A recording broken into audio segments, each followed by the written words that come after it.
Next, we have the showcase by Chaitanya Foundation. Chaitanya is represented today by Mr. Samit Shetty, who is its founder and executive director. He's been an entrepreneur and a manager. Chaitanya India primarily aspires to be a rural microfinance organization, which is already significantly impacting the lower income population. So, more on the Chaitanya story by Samit.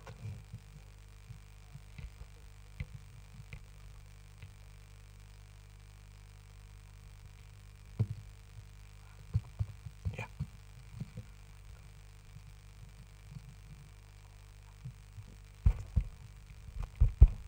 Thanks, Anirudh. Yeah, I'm not too sure whether I'm the right person to be in this forum. And incidentally, it's not Chaitanya Foundation, it's a for-profit entity. It's called Chaitanya India Film Credit. But I thought I'll try and bring a business perspective to inclusive business. So we've heard a lot about inclusion. I think we've got into two very interesting organizations. I thought I'll give you my take on what really inclusive business is, Okay. and try and look at it more from the business perspective, because before I got into this, I was working for an organization that clearly stated its purpose as maximizing shareholder value. So, yeah. So when we look at the whole gamut of organizations that work in society, and this includes governments, non-governments, and various kinds of organizations, there are a very small percentage of organizations that really meet societal needs, and one needs to separate societal needs versus needs of different members of society. So you could have an organization that caters for somebody who specifically wants to do something in cycling, or somebody who wants to do something in health, somebody who wants to do something that is specific to his purpose or to different members of society. But there are really very few organizations that serve an overall societal good. So we talked about, in the case of Charaka, that there was a very clear, when the institution started, what I understood was there was an ecological reason, and that is a societal good. So it started because farming was harming the ecology in a very sensitive area. And similarly, a lot of social enterprises, I'm sure Mahesh would be able to give you the reason of the societal good that the organization has to do. And most of these organizations that do societal good are well served, a lot of times principally by government, but a lot of times with by other organizations.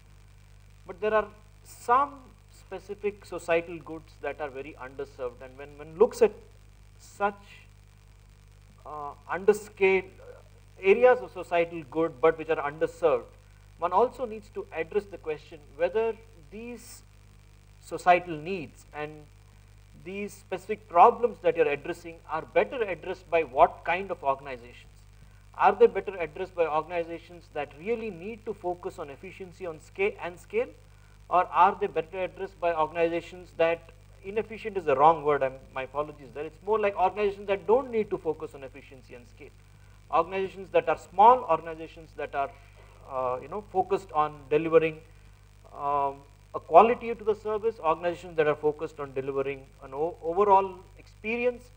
So organizations that really want to be inclusive businesses, at least from what I see, need to identify that the specific need or the specific problem that they're addressing needs that enterprise to focus on efficiency and scale, and that is where I think that match of social good and a commercial organization really comes in, and that's where one has to look at a social enterprise as a structure. Otherwise, there are various other structures. There are not-for-profit structures, there are NGOs, there are trusts, there are for-profit organizations if you are not really looking at addressing a specific social need. With that introduction, I'll really give you what really brought us into Chaitanya. So we said, we were looking at finance, and Chaitanya, before it started as a microfinance, has a prior history as an NGO, and I was not involved in it, but Ramesh and Anand, who are my co-founders, started this. And we said, is there a need that really is, there's a universal need for this good, and is it not being served? And finance really came out as a need which was required in the low income communities, and sometimes even middle and higher income communities in the rural areas. And we felt that this need cannot be solved by just passion and commitment. Passion and commitment will only take you so far to solve this need, and this need really needs scales. And it is not just about scale. A lot of needs can be solved by scale, but this needs scale, and the scale needs to be sustained over time. So business, and unfortunately, but it is the reality, is probably the most efficient mechanism where you direct organizations into an area that interests us. So while we choose the area, we choose what interests us and what we think is societal good and what we think we really care about. But business, like she was also mentioning in an earlier presentation, the fact that you're sustainable and the fact that you have an organization that generates a surplus, an economic surplus, the best way to mobilize men, material, money, mind, management, etc., really the best mechanism we have till now is business. And in a way, a conference that straight away caters to people's self-interest, which could be a real estate conference, would probably attract far more people than a conference that is aimed at a social good. So let me just quickly give you an overview of Chaitanya. I won't keep this long. We explicitly defined ourselves as an organization that will deliver shareholder returns and also provide low-income improve the lives of our low-income families through financial services. Why I bring this up is a lot of social enterprises shy away from explicitly stating their financial objectives also. I think what it has served us is it has given us a lot of discipline and a lot of focus to ensure that commercial viability of everything we do, it could be customer choice, product choice, is a principal element in decision making. And it also helps a lot of our employees who are dealing with very complex situations to get clarity in various aspects of what they do. So I put up a classical situation in front of our trainees when they join us.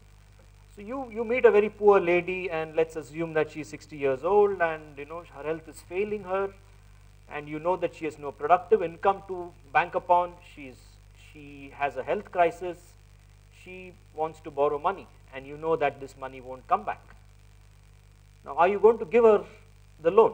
Because it's a decision that this particular employee, who is probably young, 21 years old, who's just looked for a livelihood, who's joining you, has to make. And if your organization cannot give him clarity, he has to sleep at night.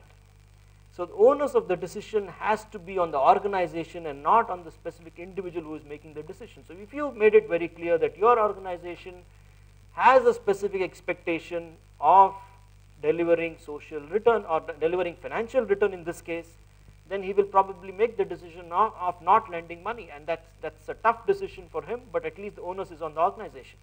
And the exact opposite situation, where let's say you lend something, you fund somebody who's very profitable, who's doing a very profitable work, but is not contributing to the welfare of the specific society. So somebody who's probably setting up a wine shop, somebody who's probably doing whatever else that we feel does not help or is contributing negatively to society. So do I, as a frontline manager, lend money to this particular person because I know the money is going to come back?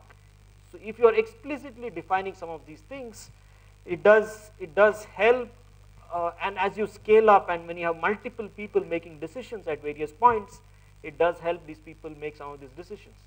So I will skip the next one and going on to where we are in Karnataka, just for I think for the information of the audience. We are a rural microfinance. We focus on places which are taluka level places. So these are our regions where we have 4 to 5 branches around these regions, and we are expanding our focus more into central and north Karnataka.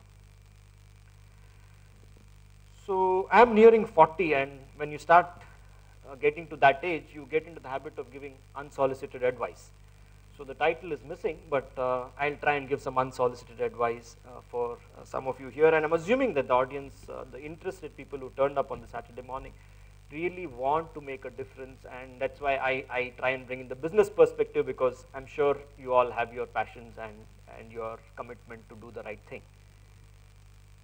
So I think it's important to really be true to yourself and let the mission of your organization reflect. And if you're addressing to be a social business, otherwise you could always be a charity, there you have multiple choices. But if you want to be a social business and you feel that the need you're addressing needs to be delivered at scale, and you want efficiency to be a focus of your organization, then it is important that you reflect that generating an economic surplus is important. How you reflect it is up to you, but I think it's a vital thing. And I think some second point is mentioned by both of them, in fact, when they talked about it. You have to engage with the ecosystem as a business. You cannot talk to the ecosystem in terms of doing social good, because the ecosystem barely cares, or even if they care, they may not care about what you care about. So when you engage with your ecosystem, your trade, partners, support, etc., which you all need to, if you have to scale, you need to engage with them as a business. And really there is a middle path. It does not, and I think the middle path is more relevant if you're looking at a largish need, and if you're looking at the two things that I talked about, that you need to build efficiency into a system and scale, then you need to strike the right balance. And this balance will come in various aspects of a business. I have mentioned a few. And for me, sustainability has various contexts. You know, there is an economic sustainability, there is sustainability of occupations, there is just like weaving is something we talked about. Is weaving as an occupation sustainable? I mean, this is a long debate, and we can't, and it's for each individual to make that call. But really, if you're looking at a sustainable organization, what you really need to see is, once your flame has died out for whatever the reason, will the organization sustain? Will the need that you addressed, that the need that you wanted to address when you started the organization, will that need be addressed? And especially if it's a need that needs to be addressed over time, then how have you made your organization sustainable? And the reality is, and it holds good, there are very few exceptions, and there are, I'm sure, there are, saints all around, but most of us, normal people, really, very few people are willing to sacrifice personal material comforts on a sustainable basis.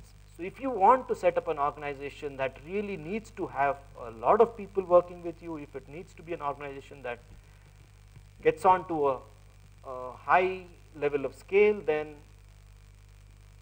you need to figure out how you meet these individuals. It could be employees, it could be partners, it could be suppliers, it could be customers. You need to figure out how you are meeting their personal material comforts.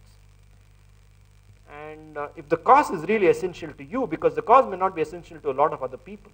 So if the cause is essentially really to you, then you have to figure out a way, how will you contribute to their personal material comfort, to engage them in the cost, and not so much drive them through. While it is important to have passion, commitment to the cause, a lot of times the passion commitment is for the founder, for the first person who started it, because it's your cause.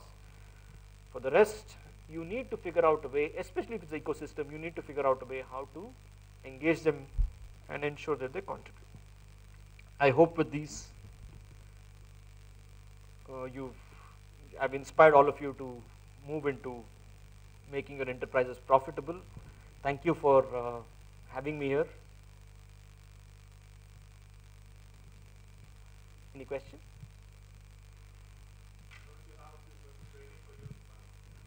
Thank you.